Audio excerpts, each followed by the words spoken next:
मनुषा जी, प्रदीप जायसवाल, यासिर सिद्दीकी जी, अजय सूद जी, अंशुल गुप्ता, शैलेंद्र श्रीवास्तव जी, हर्षवर्धन शर्मा जी, फजाउर रहमान जी, सोनू कनौजिया जी, लक्ष्मण गुप्ता जी और बड़ी संख्या में जिनके मैं नाम नहीं ले पा रहा हूं मंच पर बैठे हुए सभी हमारे व्यापारीगण, व्यापार सभा से जुड़े हुए सभी पदाधिकारी, इस कार्यक्रम में उपस्थित बड़ी संख्या में हमारे सभी व्यापारी साथियों, नौजवान साथी, पत्रकार बंधुओं, मैं सबसे पहले संजय गर्ग जी और उनके संगठन के सभी लोगों का बहुत बहुत धन्यवाद और आभार प्रकट करना चाहता हूं। साथ ही साथ जितने हमारे व्यापारी साथी यहां आए हुए हैं, जितने भी व्यापारी साथी हमें दिखाई दे रहे हैं, मैं सभी लोगों का बहुत बहुत स्वागत करता हूं और बहुत बहुत बधाई देता हूं। मुझे खुशी है इस बात की कि बहुत ही शानदार कार्यक्रम हुआ है आपका। अभी तक ऐसा व्यापार सभा का कार्यक्रम कभी समाजवादी पार्टी का नहीं हुआ जितना ये कार्यक्रम हो रहा है, और चुनाव से पहले हो रहा है। चुनाव से पहले जब हम आप सब लोग चुनाव में जाने वाले हैं और चुनाव से पहले अगर इतना शानदार व्यापारी साथी मिलकर के एक कार्यक्रम का आयोजन करें, क्योंकि यहाँ जितने व्यापारी साथी उपस्थित हैं ये बाजार में रहते हैं, अपना कारोबार करते हैं, लोगों से सीधा सीधा संपर्क है, और जिस समय व्यापारी मन बना लेता है, जिस समय व्यापारी मन बना लेता है, उसके बाद सरकार का पता नहीं लगेगा दूसरी सरकार कौन है। अगर व्यापारियों ने मन बना लिया और व्यापारियों ने ठान लिया, व्यापारी साथियों ने सोच लिया, तो इस बार बदलाव होना निश्चित है। उत्तर प्रदेश में बदलाव को कोई रोक नहीं सकता।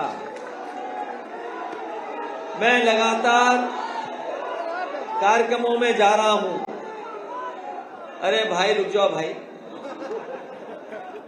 मुझे पता है आपकी जेब में कुछ है नहीं। अगर जेब में होता तो भारी होती जेब। इनकी जेब में कुछ नहीं है, इसीलिए आवाज हो रही है इनकी। हो सकता सिक्के हों, रुपए नहीं है। उत्तर प्रदेश में लगातार मुझे जगह जगह जाने का मौका मिला है, और जो माहौल दिखाई दे रहा है वो बदलाव का है। लोग अब इस सरकार को नहीं चाहते। अगर हम पीछे मुड़ करके देखें इस सरकार को, इस सरकार के कामकाज को अगर हम पीछे मुड़ करके देखें, इतना दुख, तकलीफ, परेशानी किसी सरकार ने नहीं दी होगी जितनी भारतीय जनता पार्टी की सरकार ने दुख और तकलीफ और परेशानी दी है। न केवल व्यापारी संकट में है आज, न केवल व्यापारी संकट में है आज, हमारे किसान भाई, नौजवानों के सामने भी संकट है। सोचो सरकार कैसी है। कहते हैं कि सरकार बहुत मेहनत करती है। आपने सुना होगा कि योगी जी के बारे में कहा जाता है कि 24 घंटे में हो सकता है वो 24 घंटे काम करते हो। आपने सुना कि नहीं सुना? पढ़ा होगा कि योगी जी 24 घंटे में हो सकता 24 घंटे काम करते हो। हमें कोई शक नहीं इस बात का, हमें कोई शक नहीं है। हम ईमानदारी से मानते हैं कि वो 24 घंटे काम करते होंगे, और अगर 24 घंटे काम करते हैं तभी तो इतनी बेरोजगारी है, तभी तो हमारे किसान वहां आंदोलन धरने पे बैठे हैं। और ये जितने व्यापारी साथी हैं वो जानते होंगे अब उनकी आमदनी बढ़ी नहीं है सरकार में। बताओ आपकी आधी कमाई हो गई कि नहीं हो गई? कमाई आधी है आपकी, कमाई आधी है कि नहीं? मुनाफा आधा है कि नहीं? और अगर हिसाब किताब लगाओ दोगुनी महंगाई हो गई है कि नहीं हो गई? जब कमाई आधी हो जाए, आधी कमाई रह जाए और महंगाई दोगुनी हो जाए तो बताओ किस परिवार के भीतर खुशहाली आएगी? कहां खुशहाली आएगी? अगर कमाई आधी हो जाए और महंगाई दोगुनी तो कहां से आपके घर परिवार में खुशहाली आएगी? ये सबसे बड़ा सवाल है। और जिस समय दुनिया में आप जानकारी कर लें, केवल भारत देश है जिसकी मदद व्यापारी की नहीं की गई। जिस समय ये बीमारी आई, कोई दुनिया का देश नहीं है जिसने अपने व्यापारियों की और जनता की मदद न की हो। ये ऐसी हैं, सब कारोबार करते हैं। नोटबंदी लाए उस समय इन्होंने भरोसा दिलाया कि नोटबंदी आने के बाद काला धन वापस आ जाएगा, और न केवल काला धन वापस आ जाएगा, भ्रष्टाचार भी खत्म हो जाएगा। बताओ व्यापारी भाइयों, आपको तो सामना करना पड़ रहा होगा, क्या भ्रष्टाचार खत्म हो गया? भ्रष्टाचार खत्म नहीं हुआ, भ्रष्टाचार दोगुना हो गया। और कोविड के समय पर कैसा समय देखा आपने? कोई कारखाना नहीं चल पाया, उद्योग बंद हो गए, दुकानें बंद हो गई, और न जाने कितने व्यापारियों ने आत्महत्या कर ली। पूरे प्रदेश में आप जानकारी करें, न जाने कितने बड़े पैमाने पे व्यापारियों ने आत्महत्या कर ली। उनका कारोबार ठप हो गया, उनका जो मुनाफा था वो ठप हो गया।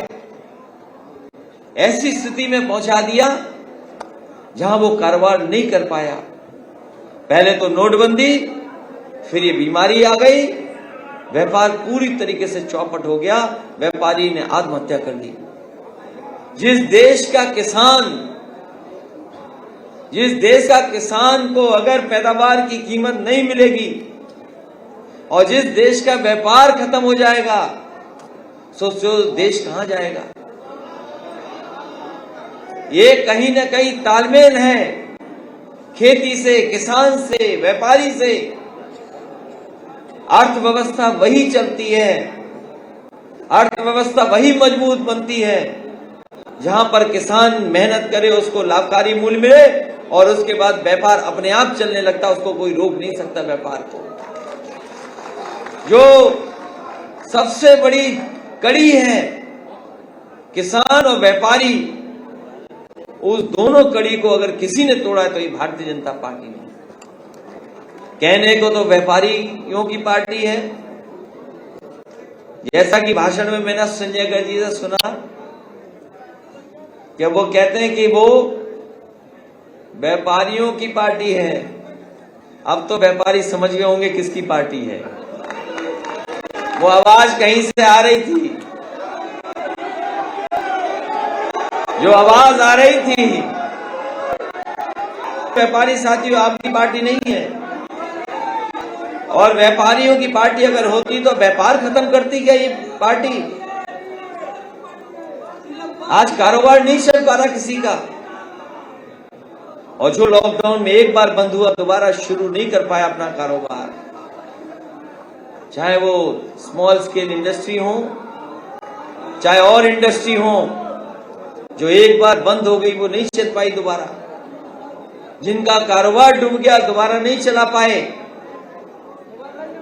और कह रहे थे कि नोटबंदी से बाजार में पैसा आ जाएगा, काला धन वापस आ जाएगा, भ्रष्टाचार खत्म हो जाएगा। उस समय भी मैंने कहा और आज भी मैं कहता हूं कि रुपया हमारा काला सफेद नहीं होता, काला सफेद रुपया नहीं होता। अगर कोई चीज काली सफेद होती है तो हमारा आपका लेन देन काला सफेद होता है।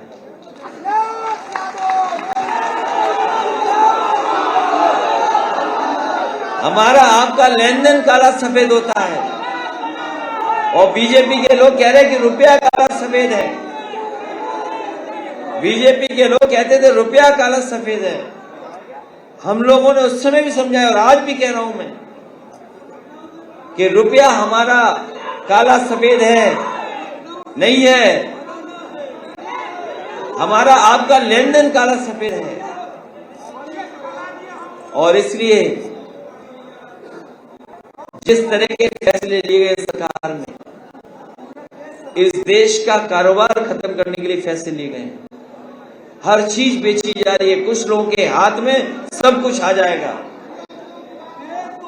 कुछ दिनों में कुछ चीजें कुछ लोगों के हाथ में चली जाएंगी। आज जो बड़े बड़े व्यापारी हैं, जो आपके व्यापार पे कब्जा करना चाहते हैं, ये तो सब मोबाइल वाले लोग हैं। अमेज़न भी देख लेते होंगे, उसमें क्या क्या सामान मिलता है, क्या खरीद सकते हो। बताओ, अमेज़न खोलो, उसमें कंडे मिल रहे हैं कि नहीं मिल रहे हैं, देखो आप। अमेज़न जैसी कंपनी जिसका मालिक दुनिया का सबसे पैसे वाला आदमी है कि नहीं है दुनिया का सबसे पैसे वाला। और मैं ये दावे के साथ कह सकता हूं, संजय गर्ग जी और ये जितने पदाधिकारी हैं, यहां कोई कंडे वाला व्यापारी नहीं आया होगा, कंडा बेचने वाला कोई व्यापारी नहीं आया होगा। लेकिन दुनिया की सबसे बड़ी कंपनी जो है, सोचो वो कंडे बेच रही, वो भी ऑनलाइन कंडे। तो सोचो व्यापार और कारोबार किसके हाथ में जा रहा है। ये एयरपोर्ट जो सरकारी संपत्ति थी, ये एयरपोर्ट, अरे तुम तो हवाई जहाज में नहीं बैठे, तुम्हें कैसे पता।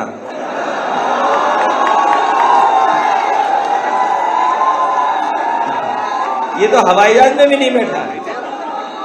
और कुछ दिन बीजेपी वाली सरकार रही, अभी तो डीजल पेट्रोल महंगा हो रहा है। ठीक कहा आपने कि जीएसटी कपड़े और जूतों पे भी आ गया है।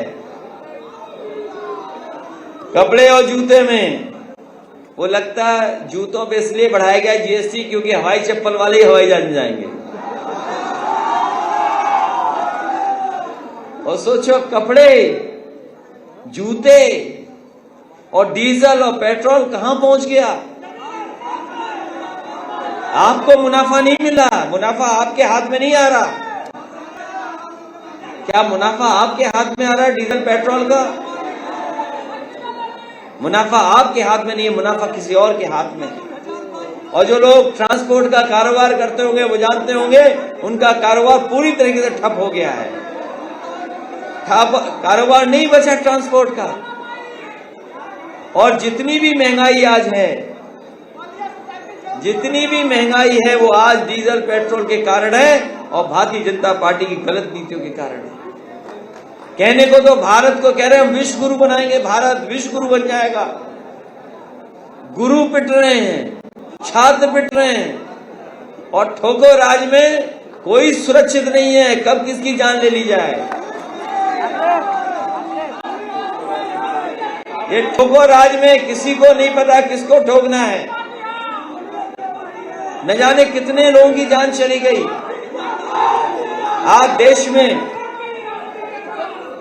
आज देश में सबसे ज्यादा उत्तर प्रदेश में जाने गई है थाने में।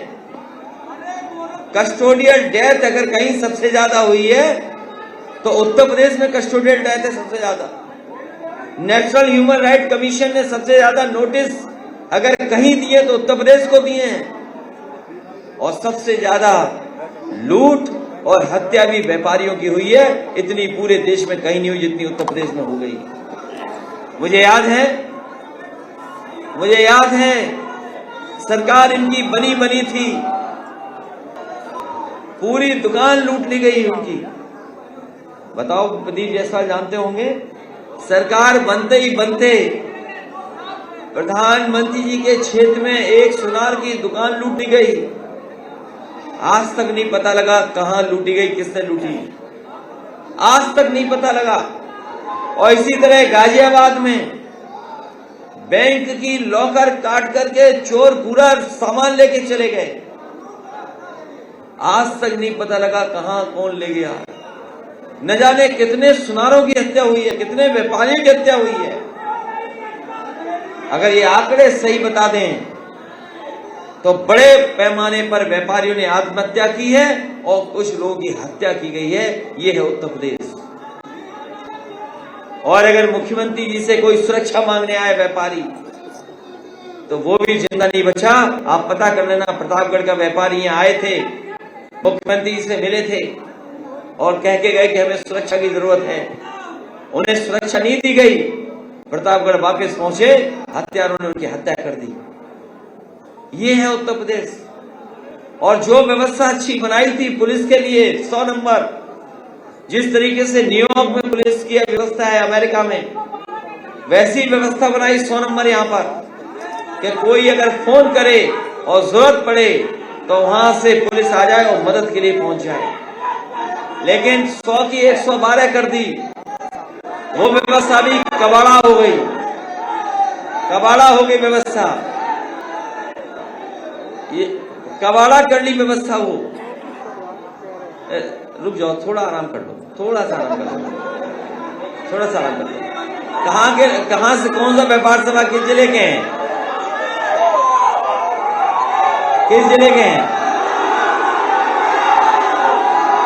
इसलिए मैं आप सबका बहुत बहुत धन्यवाद और आभार प्रकट करता हूं।